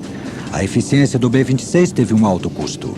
Muitos tripulantes morreram por sua inexperiência em manobrar um avião tão perigoso. Ainda que os primeiros problemas do Widowmaker tivessem sido resolvidos, Cobell Marauder era um dos bombardeiros aliados mais potentes. O melhor bombardeiro leve da Segunda Guerra Mundial foi o de Havilland Mosquito. Quase todo construído em madeira, o Mosquito foi sem dúvida o avião mais versátil da guerra, realizando quase todo tipo de missão: bombardeiro, reconhecimento, caça, caça noturno e explorador, entre muitas outras. Apelidado Wooden Wonder, a maravilha de madeira, o Mosquito, além de possuir um espetacular armamento, foi o bombardeiro mais rápido da guerra, com uma velocidade máxima de 600 km por hora. A versão de caça-bombardeiro tinha 4 canhões de 20 mm e 4 metralhadoras, além de 900 quilos em bombas ou 450 quilos em bombas e 8 foguetes. Os Mosquitos também se destacaram como bombardeiros de precisão. Suas missões mais espetaculares foram o ataque contra os quartéis da Gestapo na Dinamarca e o ataque para liberar os membros da resistência francesa da prisão de Amiens.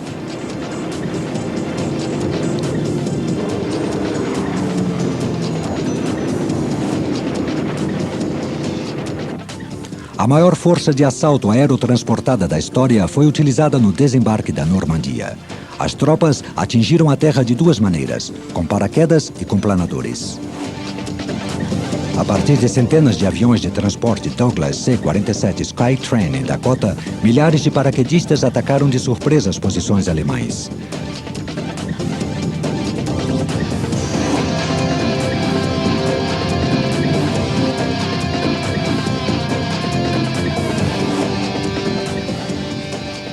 As tropas também combateram em aviões Horsa e Hadrian, transportados pelos bombardeiros Stirling, Halifax e Albemarle. Cada Horsa podia transportar até 25 soldados.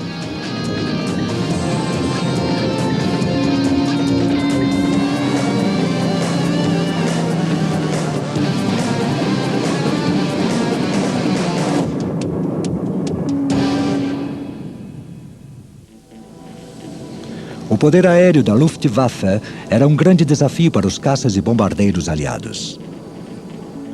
Em geral, os pilotos voavam em versões de projeto já experimentado, como Messerschmitt Bf-109 e o Focke-Wulf FW-190. No entanto, voavam com uma nova geração de aviões de combate que incluía bombardeiros e caças a reação mais modernos do que qualquer avião dos aliados.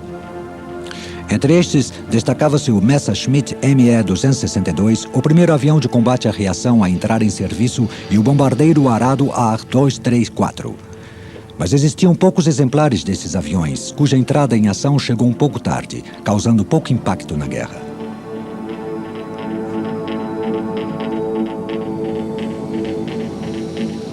Quando os aliados conseguiram invadir e libertar a Europa do poder nazista, o resultado era inevitável. As armas ar-superfície lançadas pelos aviões de combate acrescentaram uma nova dimensão à guerra móvel ao proporcionar um apoio de fogo muito mais flexível que a artilharia. As armas utilizadas pelos aviões de guerra aliados dividiam-se em 3 categorias principais. As metralhadoras variavam em calibre desde os 7,62 mm, transportadas por alguns antigos caças britânicos, até os 12,7 mm dos aviões americanos. As armas de maior calibre, geralmente canhões de 20 mm, foram as mais utilizadas pela Royal Air Force. Usado contra os veículos não blindados das tropas alemãs, este armamento conseguiu resultados excepcionais. As bombas também variavam de tamanho, porém as mais eficazes e utilizadas na guerra tática foram as de 227 e 454 quilos. Ainda que tivessem menos precisão que as metralhadoras ou os foguetes, as bombas eram muito mais destruidoras. Os foguetes ar-superfície, com explosivos potentes, eram mais simples, porém incrivelmente destrutivos.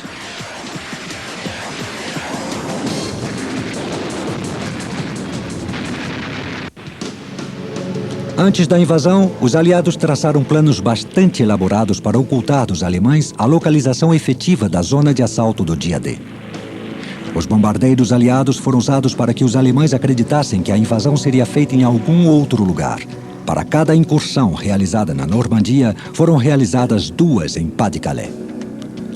Alguns resíduos metálicos foram previamente lançados para sugerir aos radares inimigos a aproximação de uma frota invasora. Vários meses antes do dia D, os bombardeiros da RAF e da USAF debilitaram as defesas alemãs com o objetivo de facilitar o desembarque.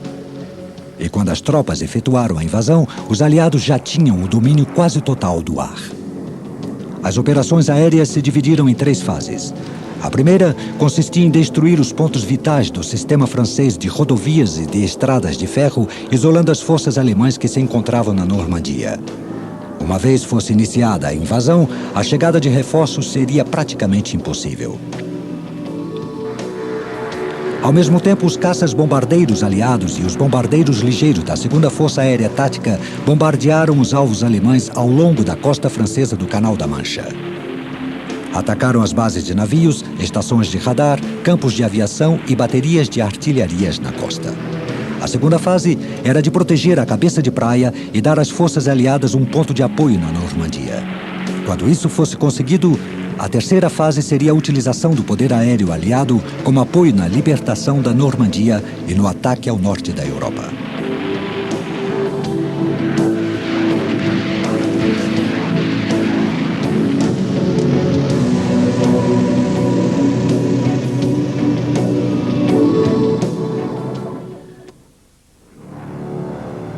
A invasão aliada foi iniciada com o desembarque de tropas na Normandia em 6 de junho de 1944.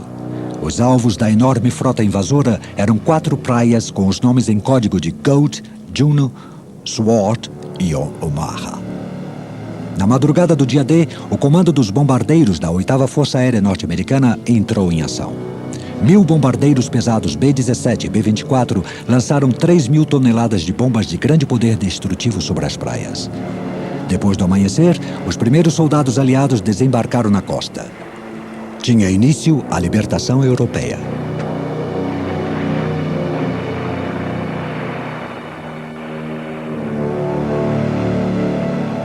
O apoio dos aviões e navios de guerra aliados tinha um poder de fogo maciço. À medida que as tropas avançavam, seu poder de fogo penetrava ainda mais no interior, surpreendendo e deixando os alemães sem proteção. Somente neste dia, o desembarque aliado foi de 145.000 soldados, além da enorme quantidade de material para abastecimento.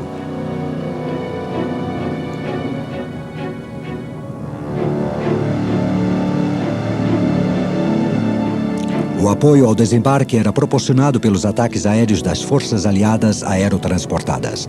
Dos aviões de transporte, principalmente dos C-47 americanos, um grande número de paraquedistas saltou atrás da área norte-americana da cabeça de praia. Sua missão era dominar uma área que permitisse o avanço pela península de Cotentin para tomar o porto de Cherbourg. Neste caso, as operações americanas não tiveram total êxito. As divisões aerotransportadas 82 e 101 ficaram separadas numa área bastante grande e não puderam agir eficazmente. No setor leste, atrás das praias britânicas e canadenses, os aviões de transporte Dakota, Sterling, Albert Marley e Halifax da RAF lançaram 100 planadores e 4.000 paraquedistas para proteger alvos, para eles vitais como as baterias na costa, as pontes sobre os rios e os cruzamentos de estradas.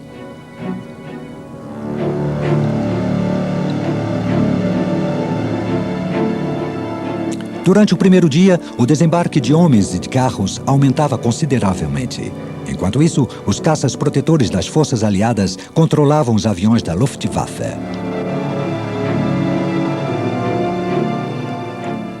A Força Aérea Alemã reagiu lentamente e opôs uma resistência praticamente simbólica, realizando um reduzido número de ataques aéreos e causando danos insignificantes.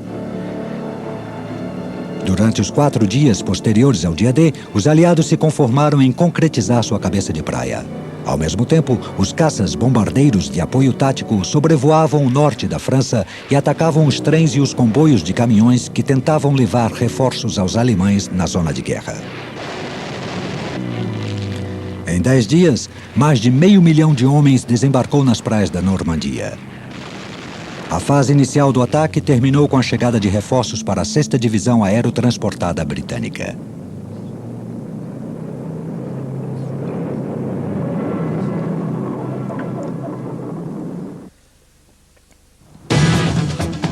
No dia 10 de junho, depois de apenas 3 dias de trabalho por parte dos engenheiros da aviação, concluiu-se a primeira pista de aterrissagem em solo francês. A partir deste momento, os Spitfires e os Typhoons da RAF podiam realizar suas operações bem próximos aos campos de batalha.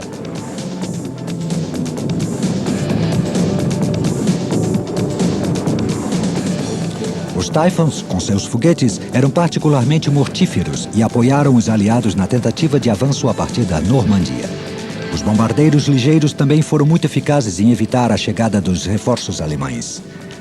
No início de julho, os Havocs e os Marauders da USAF já tinham destruído quase todas as pontes que cruzavam o norte do rio Sena, em Paris, e a maioria das que atravessavam o Loire.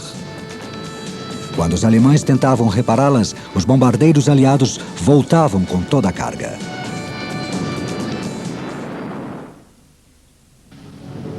Antes do final de junho e operando desde a parte oriental da cabeça de praia estabelecida no dia D, os americanos foram os primeiros a avançar para o norte em direção a Cherbourg. Durante o mês de julho, seus ataques foram feitos ao sul e ao oeste. No leste, as tropas britânicas e canadenses de Montgomery combateram intensamente, conseguindo algumas poucas vitórias numa série de batalhas na região de Caen. Devido à forte resistência alemã, o comandante britânico pagou um preço muito alto por cada metro avançado. No entanto, os alemães atuavam exatamente como os aliados pretendiam. Atraindo os alemães para a batalha no leste, os americanos tinham um caminho livre para o oeste. Em meados de agosto de 44, o 2º Exército Britânico e o 1º Exército Canadense avançaram na direção sul de Caen e 16 divisões alemãs foram cercadas e aniquiladas.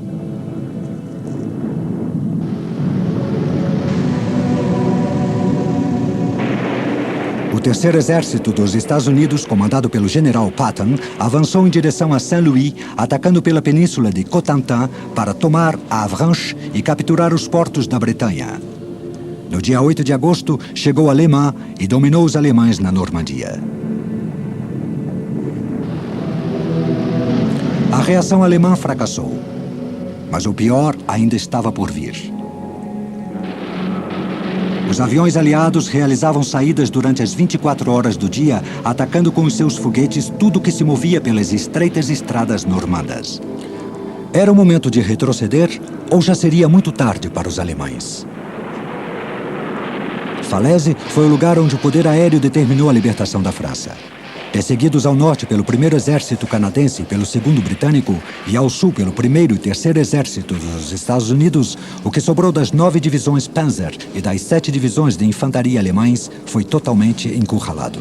Os aviões aliados se multiplicaram sobre o bolsão de Falaise, desde os caças Spitfire e Mustangs aos bombardeiros Lancaster e Flying Fortress. Para os Typhoons, este foi o seu grande momento. Os 18 esquadrões da RAF atingiram seu maior rendimento.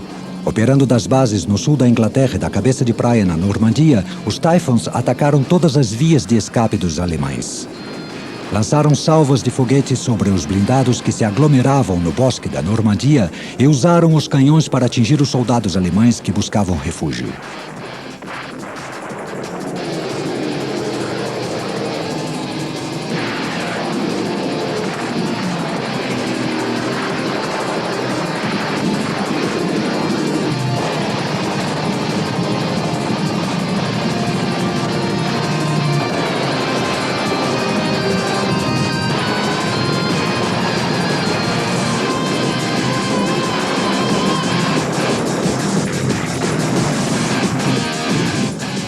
Após uma semana, o que sobrou do 7º Exército fugiu em debandada pela França, mas continuou sendo atacado durante o dia pelos foguetes dos Typhoon, dos P-47 e dos P-33 e durante a noite pelas armas dos mosquitos.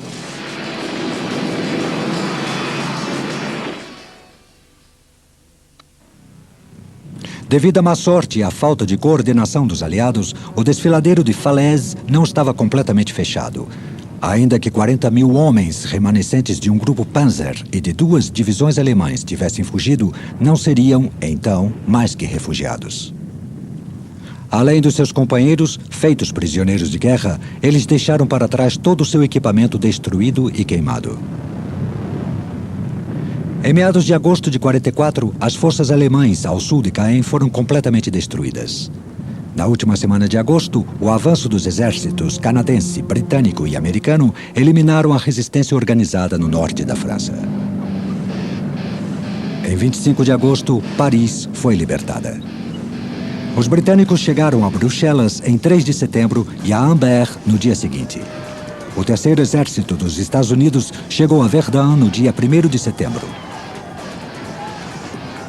Depois, em Metz, juntou-se ao 7º Exército dos Estados Unidos, que, após seu desembarque na França em 15 de agosto, estava avançando em direção ao norte.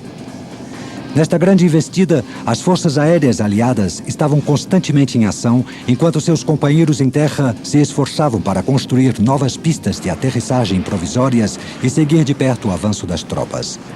Antes de cruzar o Sena, os aviões Mosquito, Mitchell, Mustang, Boston, Spitfire e Wellington, do grupo número 2 da RAF, atacaram os barcos e barcaças em Rouen e em outros lugares antes que os caças alemães pudessem impedi-los. Esta ação foi empreendida pelos Spitfire, do grupo 83 da RAF, e pelos P-47 e P-51 da 9ª Força Aérea Americana, que abateram mais de 100 caças alemães na última semana de agosto. Pouco depois, de Saint-Nazaire a Dunkerque, os bombardeiros aliados atacaram as provisões alemãs que até então tinham sido evitadas pelas tropas avançadas. Ao mesmo tempo, os Dakota, Sterling e Halifax, do Comando de Transporte da RAF, realizaram um assalto aéreo de Arnhem, na Holanda, enquanto que os C-47 do Comando de Transporte das tropas americanas conduziam as divisões aerotransportadas 82 e 101 aos alvos nos rios Maas e Vaal.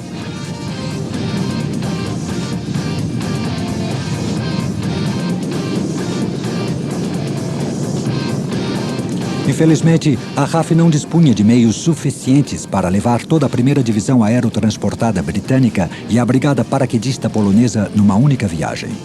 Enquanto os americanos destruíam os seus alvos, o ataque britânico de Arnhem, apesar do reabastecimento aéreo recebido, foi um desastre. Infelizmente, a 2ª Força Aérea Tática não participou totalmente no apoio ao assalto a Arnhem. Um total de 55 aviões de transporte foram abatidos, enquanto outros 320 foram danificados pelo fogo antiaéreo. Em outra parte, os alemães atacavam a ponte vital de Nimega sobre o rio Vaal, nas mãos dos britânicos. Um pouco mais ao sul, os americanos, apesar de encontrar uma forte resistência, chegaram quase à fronteira que separa a Alemanha da Bélgica, de Luxemburgo e da França. Enquanto isso, a RAF prestava apoio aéreo a uma operação de grande importância: recuperar a ilha de Walcheren, na desembocadura do rio Escalda, e conquistar o importante porto de Ambert.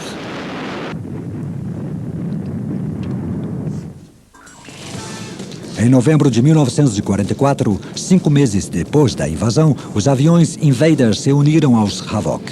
Estes foram bastante eficientes para acabar com os últimos sonhos de Hitler. Os alemães prepararam com muito cuidado sua última grande contraofensiva, conhecida por Batalha da Vantagem. Sua estratégia era de chegar até o mar e dividir em 2 os exércitos aliados.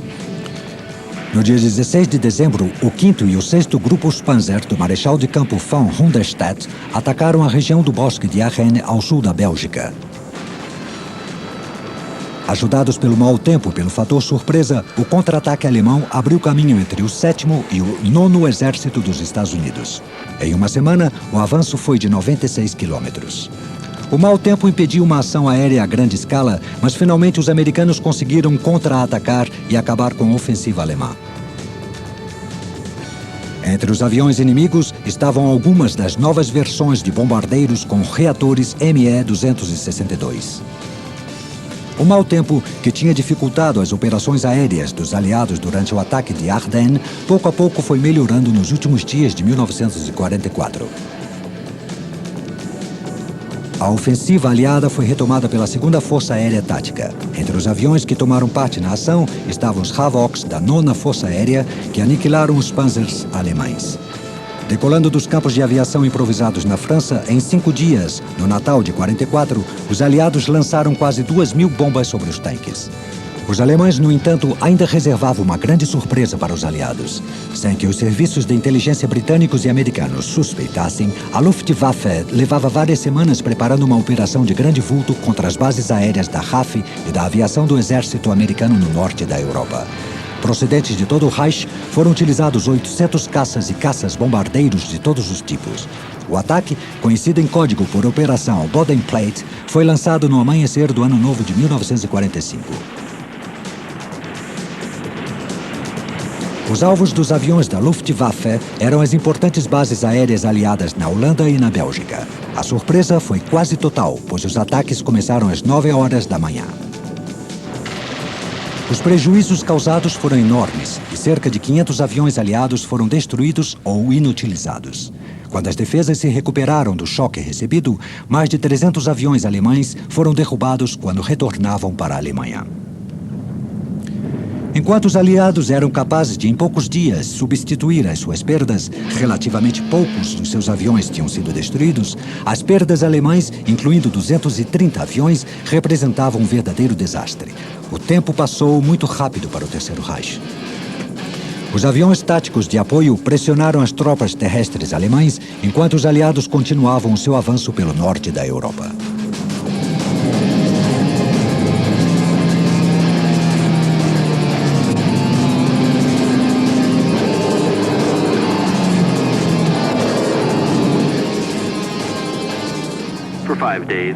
Durante 5 dias, realizamos uma saída após outra e metralhamos todas as estradas ao sul, oeste e leste das praias.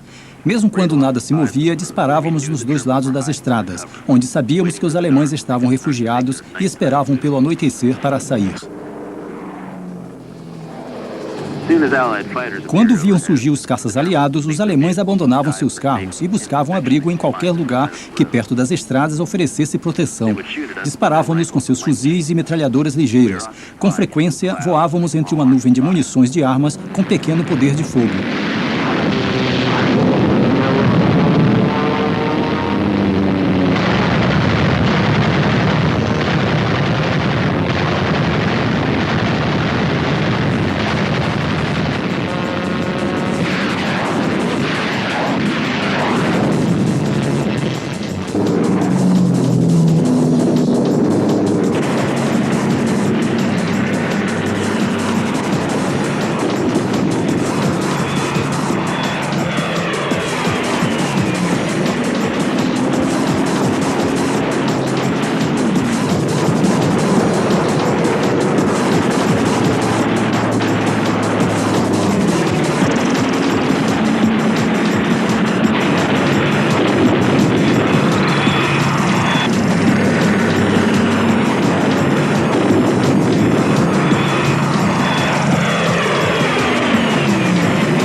Começaram a disparar.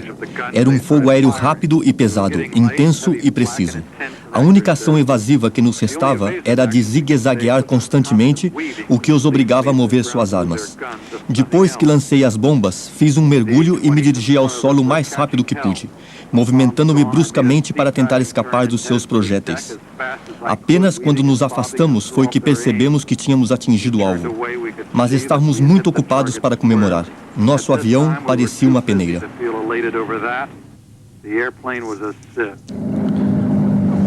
Os aliados levaram quase 10 meses para chegar à Alemanha e passaram mais de 2 antes que terminasse a guerra. Os bombardeiros aliados ampliaram seus ataques estratégicos contra os complexos industriais e as próprias cidades alemães. A travessia do Reno anunciou o assalto final ao Reich, depois de uma campanha aérea considerada a mais longa e concentrada da história. Este feito abriu caminho para libertar a Europa da tirania nazista.